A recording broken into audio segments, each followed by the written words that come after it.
Today in this video, we're going to be looking at the new Analyzer module and the updated Scope module for MooMu. The Scope can be used to visualize signals in the time domain. The Analyzer visualizes signals in the frequency domain. Outside of MooMu, Scopes and Analysers are available in various formats. These are the modules available in MooMu.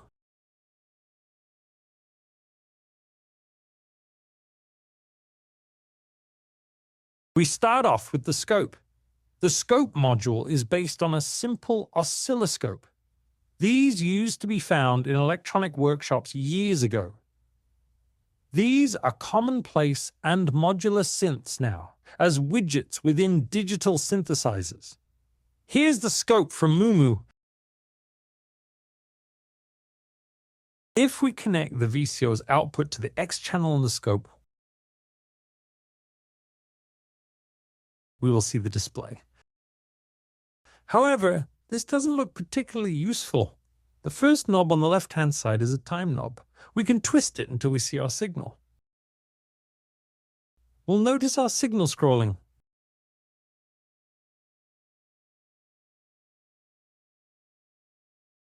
We can use a sync function here to hold our signal steady.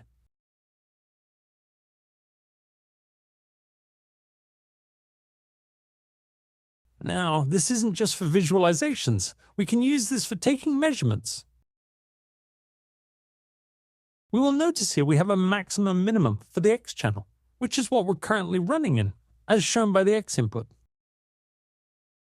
The Y input will be displayed as a separate channel. This is shown at the bottom. The grid is actually here, so we can measure.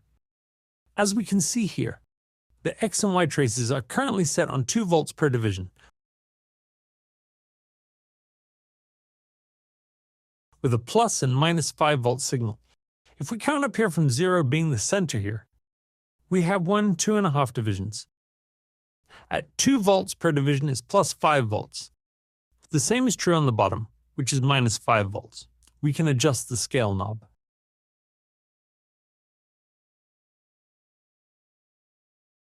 As we can see, we can turn this up.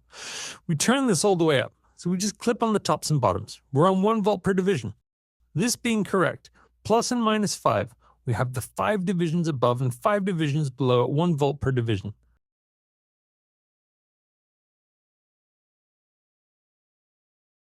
Let's turn our scale back to its defaults. We also have the offset knobs here. These allow us to move our signals up and down. We've added a second oscillator here to demonstrate the Y channel. We will use a different colored cable. We will connect the output of this oscillator to the Y channel. Now these are both set to the same tuning, so we'll turn this one down a couple of octaves. And something on the semitone, just so we don't align, and we'll change shape.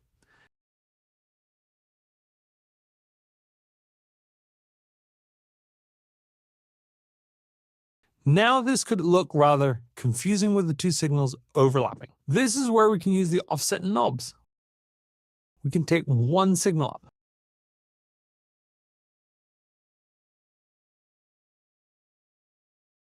The other signal down. Let's remove our second signal and reset the controls. You will notice here on this sync row, when this is turned off, the Scope is free running. When it is turned on, the Scope display starts where the trigger line is displayed. We can adjust the level of the trigger line here on this level knob. As we increase it, we see a light gray line moving up on the Scope, and we see the start of the waveform starting to display later and later. If we turn the time up a bit more,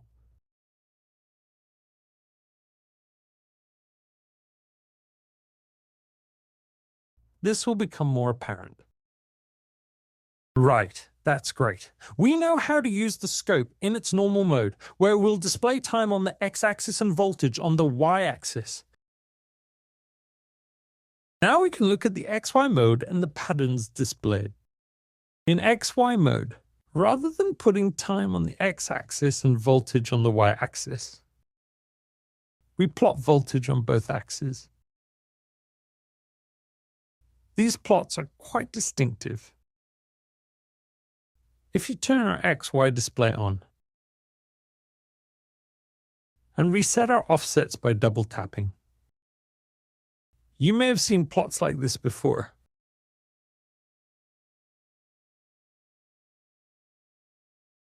Two inputs must be present to use our XY display. If we disconnect one of the signals, we'll get no display. So what use is this in audio then? Right. If both signals are exactly the same, we see a line at 45 degrees. We shall demonstrate again. These are our two oscillators. You can tell they're in tune because we're staying stable as a single loop. But we are out of phase. If we adjust the tuning, you will notice the scope drawing has elaborate patterns. Next, we shall use a drum sample. We view this within the scope normally. This is where we'll see the sample being triggered. This is a scene kick drum.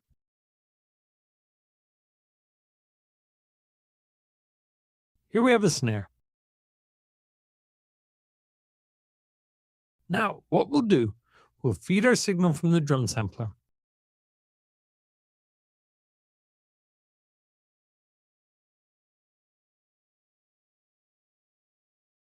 into our plate reverb. The plate reverb takes a mono input and provides a stereo output. We can use a split module. We'll take the output from our plate reverb into the split module.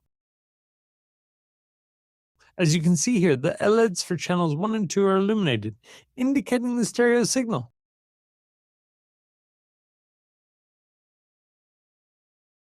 We'll connect those up to the scope.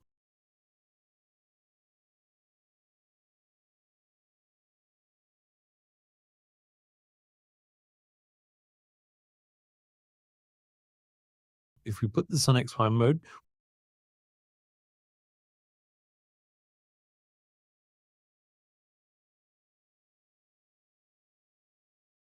we can see with just a dry signal, we have a nice 45-degree diagonal line, indicating this signal is mono. We will turn down our dry signal and provide our wet signal. Here we can quite clearly see a massive stereo spread. Now we understand the use of the scope in the XY mode, although this is not as common as a normal mode of the scope. Okay, so now let's take a look at the Analyzer module. This is the Analyzer module. This is new to the 1.3 update for MooMu Modular. This will show us the frequency content of our signal. So let's have a look at this in a patch. Right, here's the patch we'll use to demonstrate the Analyzer module. We have the Analyzer module here to show things in the frequency domain. Our scope here to plot signals in the time domain. We'll use some audio this time. We have a mixer and our audio out module. So the first thing we're going to do, we will connect our wavetable oscillator to our analyzer.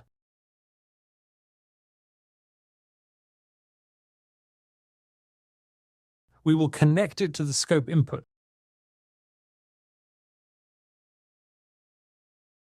Which we will sync. You will notice that the wave shape on the scope here matches up with the wave display on the wavetable. As we change the shape of our wavetable, we see this reflected on our scope. We'll also note that the harmonics in the spectrum analyzer change as we morph between our shapes.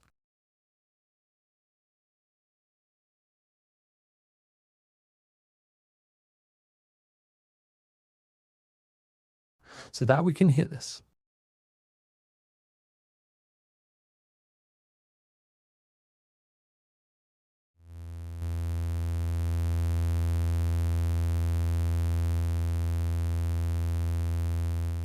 I will briefly sweep through the pitch on the oscillator so we can hear what's going on.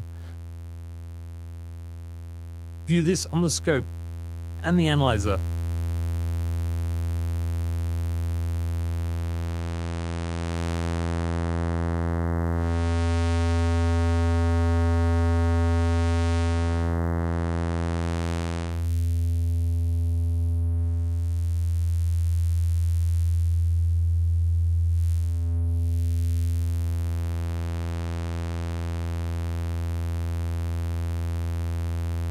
The first lobe we have here.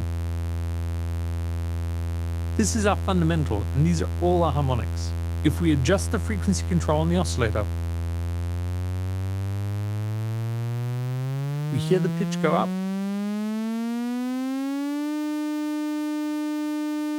We can see we get more cycles on the oscilloscope, and that the frequency analyzer peaks have changed position. Let's set this oscillator to a middle C. And let's turn the audio off. We've heard that. Right. Now we are going to take some measurements on the analyzer module.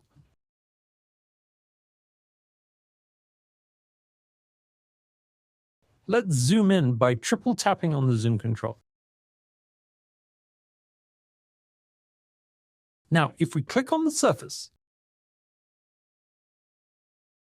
you'll notice we get this crosshair, blue crosshair. If we place them at the peak of our signal,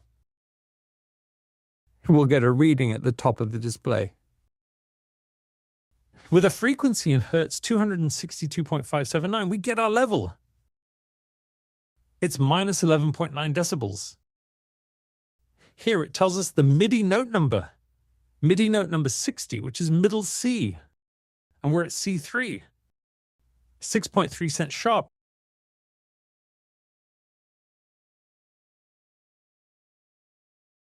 We can move along here to measure our harmonics.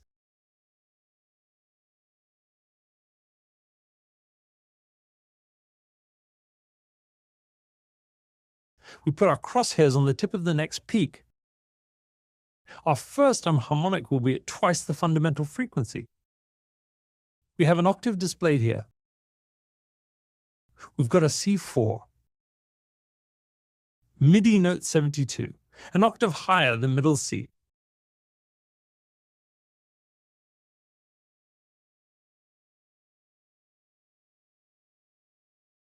Let's play the patch again. Now we're going to add the drum sample to this. We get some movement in the sounds. We will use a different color cable. We will connect our clock to the drum sample module, and the output of our drum sample module to the second input on the analyzer. We'll now see this waveform bouncing up and down. It's the same color as the cable. We shall connect that to the second channel on our scope. We can see that the white signal is bouncing through us as our drum sample. Again, we'll change our drum sample to be a snare so we can see some more variation in our signals.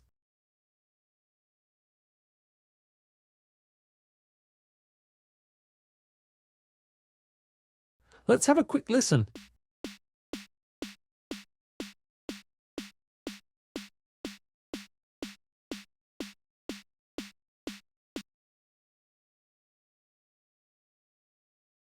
Right then, I will disconnect our first signal to make life easier for ourselves.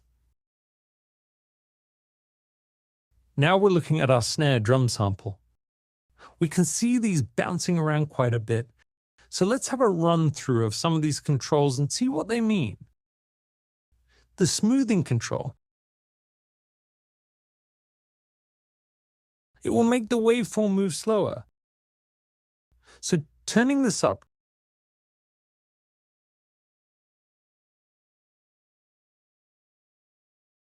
can make it easier for us to see what's happening with our signal.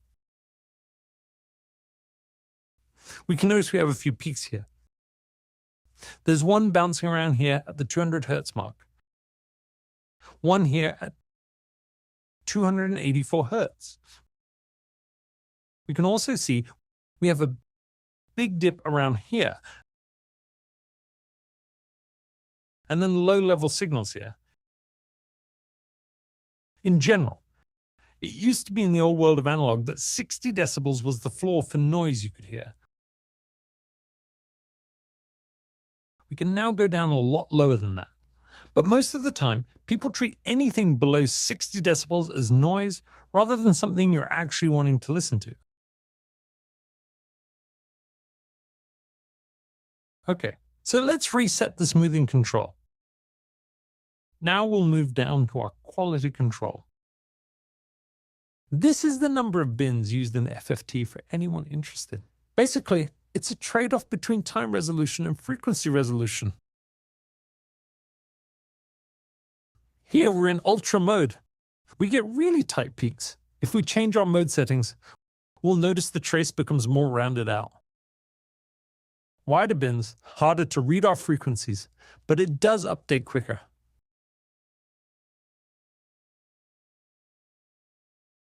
So we'll leave this back on ultra. We also have our window function. This determines how our plot is going to be displayed.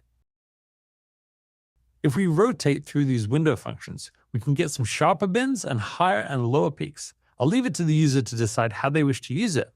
But in general, either the Hamming window or the Blackman-Harris window would normally be used. Now you have the knowledge to use an analyzer, both in MooMu and elsewhere.